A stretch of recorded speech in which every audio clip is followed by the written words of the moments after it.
കർത്താവിൻ്റെ നാമം മഹത്വപ്പെടട്ടെ. ഫെയ്ത്ത് വോയിസിലേക്ക് എല്ലാവരെയും ഞങ്ങൾ സ്വാഗതം ചെയ്യുന്നു.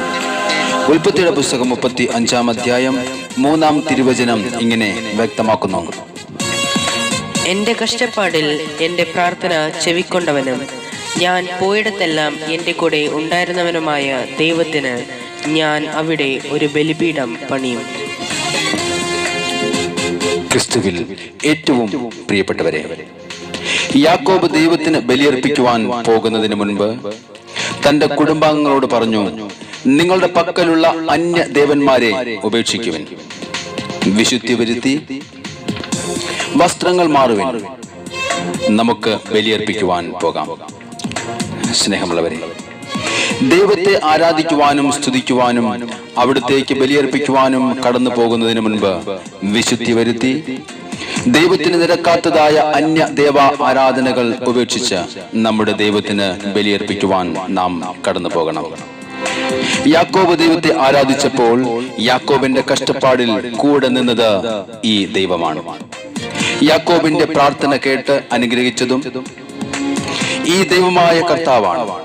അവന്റെ അസ്തമിച്ച സൂര്യനെ പെനുവേൽ കടന്നപ്പോൾ പ്രകാശിപ്പിച്ചതും അവന്റെ മകൻ ജോസഫിനെ അനുഗ്രഹിച്ച് ഈജിപ്തിന്റെ ഭരണാധികാരിയാക്കി ഉയർത്തിയതും ഈ ദൈവമാണ്. സ്നേഹമുള്ളവരെ, നാം ആരാധിക്കുന്ന ദൈവം കർത്താവായ യേശു ക്രിസ്തു നമ്മെ രക്ഷിക്കുകയും വീണ്ടെടുക്കുകയും ചെയ്യും. ആത്മാർത്ഥതയോടെയും വിശ്വാസത്തോടെയും വിശുദ്ധിയോടെയും ആത്മാവിൽ പ്രാർത്ഥിക്കുമ്പോൾ, ദൈവവുമായുള്ള ബന്ധം ഉറപ്പിക്കുമ്പോൾ ദൈവമായ കർത്താവിന്റെ സാന്നിധ്യം നമ്മുടെ കൂടെ ഇരിക്കും. കർത്താവായ യേശുവിന്റെ തിരുസാന്നിധ്യത്തെ വിളിച്ചുകൊണ്ട് നമുക്ക് പ്രാർത്ഥിക്കാം. ഓ എൻ്റെ യേശുവേ, നാഥ എൻ നാഥ, നീയില്ലാതെ ഞാൻ എന്തു ചെയ്യും എൻ്റെ തമ്പുരാനെ? നിൻ തിരു സാന്നിധ്യം കൂടില്ലാതെ എന്നെ ഏകനായി വിട്ടിടല്ലേ. യേശുവേ, നിന്റെ പക്കൽ ജീവമൊഴിയുണ്ടല്ലോ. നിന്നെ വിട്ട് അടിയൻ എങ്ങു പോകും?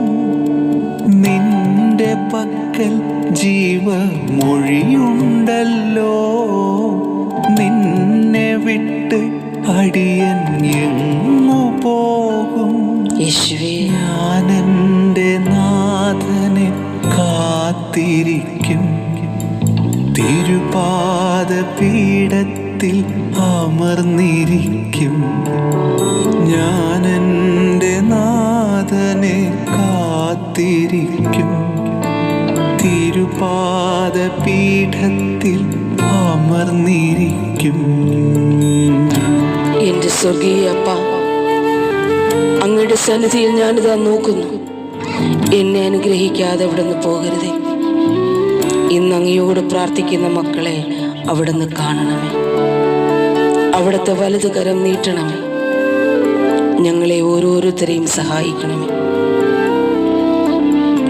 ഓ എൻ്റെ യേശുവേ, തിരുമുഖത്തേക്കു ഞാൻ നോക്കുന്നപ്പ എന്നെ അനുഗ്രഹിക്കാതെ നീ പോയിടല്ലേ. എൻ്റെ യേശുവേ, തിരുമുഖത്തേക്കു ഞാൻ നോക്കുന്നപ്പ എന്നെ അനുഗ്രഹിക്കാതെ നീ പോയിടല്ലേ. എൻ്റെ തമ്പുരാനെ, ഉടയോനെ, എൻ പിതാവേ, യജമാനനേ, യേശുവേ സ്തോത്രം. തമ്പുരാനേ, ഉടയോനെ, എൻ പിതാവേ, യജമാനനേ, എൻ്റെ ഏകാശ്രയമേ, എൻ്റെ ഏക ആശ്രയം നീ, എൻ്റെ ശൈലം സങ്കേതം നീ, എൻ്റെ ഏക ആശ്രയം നീ, എൻ്റെ ശൈലം സങ്കേതം നീ. എൻ്റെ കർത്താവേ, അങ്ങയുടെ ശക്തി അയക്കണമേ. ഞാൻ തളർന്നു പോകാതെ എഴുന്നേൽക്കട്ടെ. അങ്ങയുടെ ആത്മാവിൻ്റെ ശക്തി അയച്ച് ഞങ്ങളെ ഇന്ന് നിറയ്ക്കണമേ. ഓ എൻ്റെ ഈശോയെ, ഞങ്ങൾ പ്രാർത്ഥിക്കുന്നു. പുതുശക്തിയോടെ ഞാൻ എഴുന്നേൽക്കുവാൻ നിന്നാത്മബലം എനിക്കേറെ വേണം. പുതുശക്തിയോടെ ഞാൻ എഴുന്നേൽക്കുവാൻ നിന്നാത്മബലം എനിക്കേറെ വേണം. തമ്പുരാനേ, ഉടയോനേ, എൻ പിതാവേ, യജമാനനേ, യേശുവേ, തമ്പുരാനേ, ഉടയോനേ,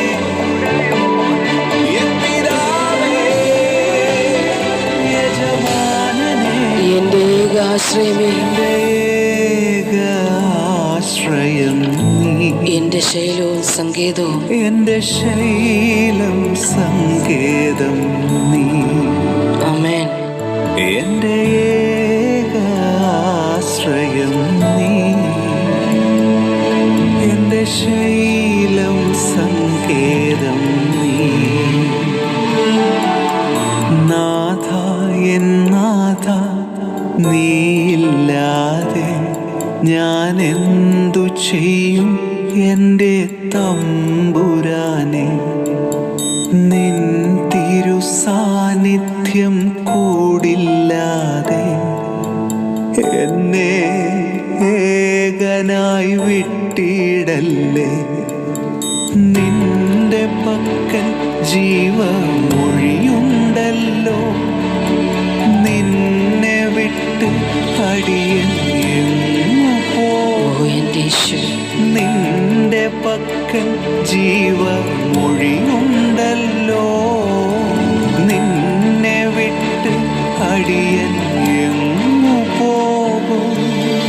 ഞാൻ എൻ്റെ നാഥനെ കാത്തിരിക്കും. എൻ്റെ യേശുവേ, തിരുപാദപീഠത്തിൽ അമർന്നിരിക്കും. ആമേൻ കർത്താവേ. ഞാൻ എൻ്റെ നാഥനെ കാത്തിരിക്കും. തിരുപാദപീഠത്തിൽ അമർന്നിരിക്കും. ഇന്ന് നമ്മുടെ ജീവിതത്തിൻ്റെ തകർന്ന മേഖലകളെ കർത്താവായ യേശു പടുത്തുയർത്തുകയും നമ്മെ ഏവരെയും അനുഗ്രഹിക്കുകയും ചെയ്യട്ടെ എന്ന് കർത്താവായ യേശുക്രിസ്തുവിൻ്റെ നാമത്തിൽ ഞങ്ങൾ പ്രാർത്ഥിക്കുന്നു.